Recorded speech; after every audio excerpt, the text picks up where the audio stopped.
We're now several months into the development of Diode, and as the game progresses and more features are added, I've begun to notice some problems that are becoming increasingly bothersome. For those who may be new here, Diode is an action tower defense game that I've been developing alongside this series for about half a year now. In the last episode I replaced all of the placeholder assets we were using with proper sprites and added resource management into the game in the form of buying and selling towers. Since then, I've added a new map, implemented a rudimentary combat system, and added more towers and player weapons into the game. Let's start with a new map. In my mind, this map was supposed to be a basic level to introduce the player to the core concepts of the game. That didn't happen at all.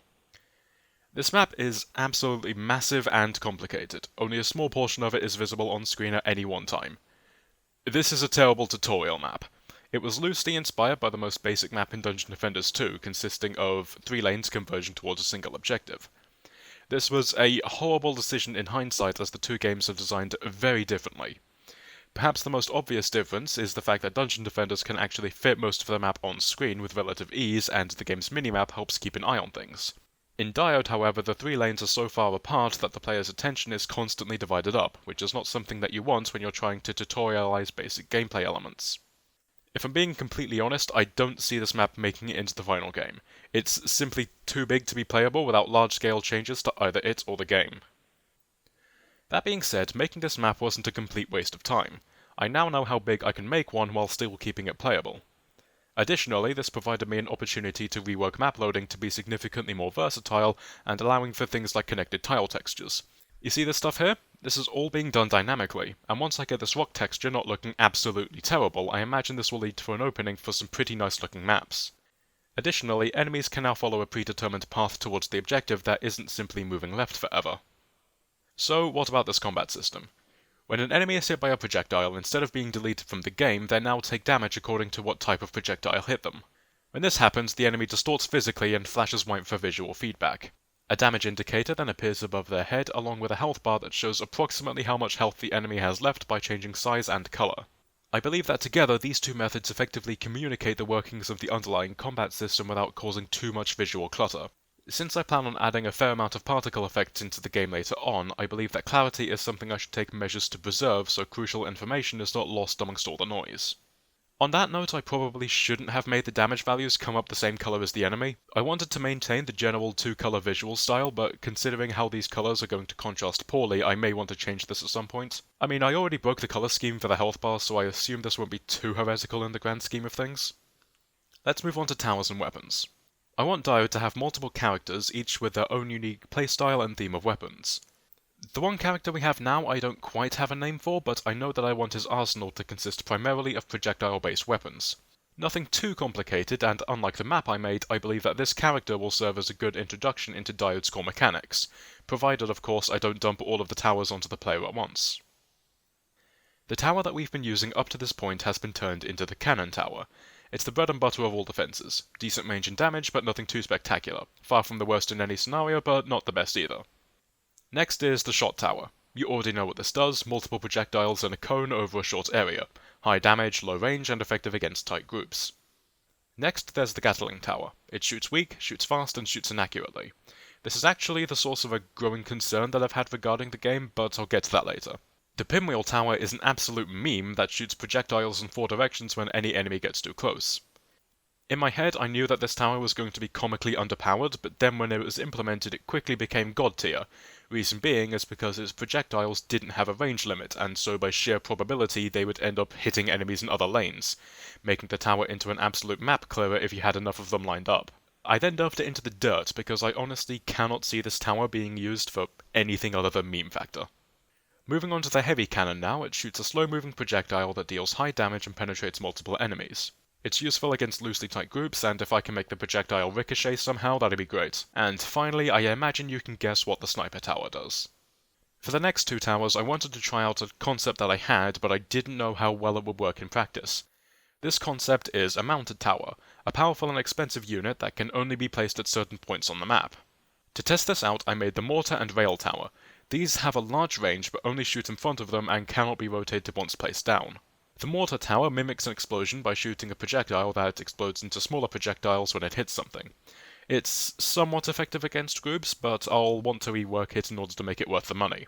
The rail tower shoots a powerful, fast-moving projectile that penetrates multiple targets, and I'm actually rather happy with how this tower works. From what testing I've done with mounted towers, I believe that they could certainly be a valuable gameplay addition, but I'll need to take them into consideration when designing maps in order to make them worthwhile. I've also formalized the player's weapon choices. They have access to 3 weapons, a pistol, a shotgun, and an AR. You can already guess exactly what these do, so I'm not going to bother explaining it. What I am going to explain, however, is the ammunition system I'm using. Each weapon has their own ammunition reserve that recharges over time. This was inspired by a similar system on display in Sanctum, but with one key difference in that there's no active reload. This is to encourage players to switch up what weapons they're using while simultaneously eliminating any downtime that would be caused by reloading. Weapons can still be used when out of ammo, but their fire rate will be effectively reduced to the ammo recharge rate of that weapon, encouraging players to switch to another one, but enabling them to stick should they wish to. It was about this point in development when I realized that, gee, I'm having a hard time keeping enemies out of the objective, and, gee, I'm having a hard time balancing these towers, and, oh gee, my towers sure are missing a lot. I have no grasp on my own core gameplay. I don't have an idea of how much damage a tower should be doing or how many enemies is too much for a lane. I think this is entirely a consequence of Diode's scope growing way too big, way too fast. The game is as wide as a lake, but as deep as a puddle. For the sake of this game getting a playable early access by Christmas, I'm going to need to make some substantial changes. Most games have a ratio of resources in to power out for their units. This ratio is often called the Jedi curve. Extra Credits did a good video on this a while back that I'm going to do a best to summarize in the context of Diode. Every tower has a ratio of damage per second outputted over resources required to construct. The higher the ratio, the better the tower. A well-balanced game will have this ratio follow a pattern. The stronger the adherence to this pattern, the more balanced the game. I'll need to use something like this in order to balance Diode, but that's going to be difficult as it exists now. I mentioned earlier how the Gatling Tower was the source of a growing concern I had regarding Diode. That concern is that certain aspects of the game are too random. Randomness is the bane of balancing because it makes things so much more difficult. Now, I want there to be some randomness in my game. A small amount of unpredictability is helpful to keeping a game from getting stale too quick. There's a small amount of randomness in the combat system. Damage dealt to enemies will be randomized by up to 10% either way. I believe this amount of randomness is perfectly acceptable, as it can help give the game a more organic feel while still being something the player can easily correct for. What isn't so acceptable, however, is the fact that towers can miss, and they miss often. I've done my best to correct for this by enlarging projectile hitboxes and making them move faster, but this still isn't enough. What this means is that every projectile fired effectively has a chance to deal 0 damage. That is a lot more drastic than a 10% modifier. Towers as a damage source need to be reasonably reliable. That's the whole point of a tower defense game. A player should be able to look at a build and say with confidence whether or not it's going to hold off a wave of enemies. The higher the randomness, the more difficult this becomes. I want players to be able to do this after maybe a few hours of play, but I don't want it to be a mathematical exercise either. A small amount of randomness is necessary here, hence the 10% damage modifier, but towers frequently missing enemies causes way too much of an impact to estimate away, especially for towers with a low fire rate. So how do we stop towers from missing? One solution is to make towers fire where the enemy is going to be when the projectile hits. This would be an improvement over the current system, which doesn't take movement into account at all. This is still imperfect, however, because enemies can change speed and direction, which will cause the projectile to miss. Granted, this is an edge case, but I want to eliminate towers missing entirely, and the only way I can see to do that is with homing projectiles. I was initially reluctant to do this because homing projectiles don't really make much sense in real life. Then I remembered it's a video game. Screw real life. This does raise another question, however. What to do if an enemy is defeated before a projectile reaches it? Should it choose another target, should it carry on in a straight line, or should it just phase out of existence? Choosing another target would make the most sense from a consistency standpoint, but the way I see it, homing projectiles aren't a feature, they're a necessity to make sure that projectiles don't miss the target they're aimed at. If what they're aimed at is already gone, then I don't think they should choose another target, but it doesn't make much sense for them to disappear either. I think I'll have them carry on in a straight line, and if they hit something else, then hey, bonus damage never hurt anyone, right? This choice does mean that I'll have to completely rework the pinwheel, Gatling, and shotgun towers, but I'm reworking every tower anyway, so whatever. On that note, what work am I going to do for next month? First and foremost, I'm making a simpler map. I already have one in the works, it's just a single lane with a turn in the middle. It doesn't get much more basic than that. I want to implement the changes to the towers that I mentioned previously and use those to establish some semblance of balance in the game.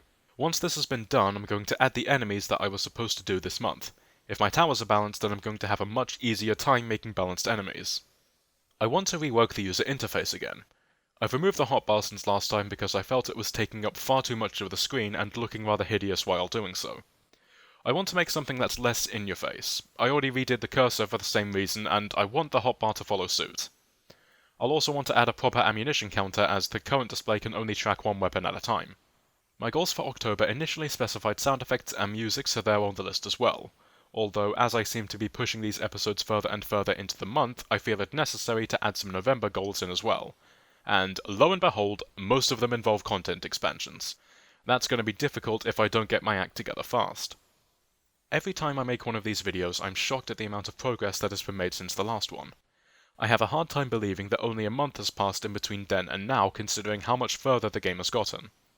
I feel like I've been running around this map for several months now, but it's only been about 3 weeks.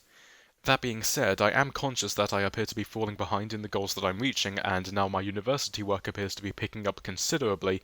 I'm afraid that I'm going to start missing more deadlines than I already am. Yes, I'm aware this video is late. If you want to keep up to date with the development of Dio, be sure to subscribe to this channel. I'll be posting regular update videos like this one where I talk about where development is and the direction it's heading in. If you'd like to follow me outside of YouTube, I have various forms of social media linked in the description where you can talk to me directly. Other than that, I'm VD15, and I'll see you next time.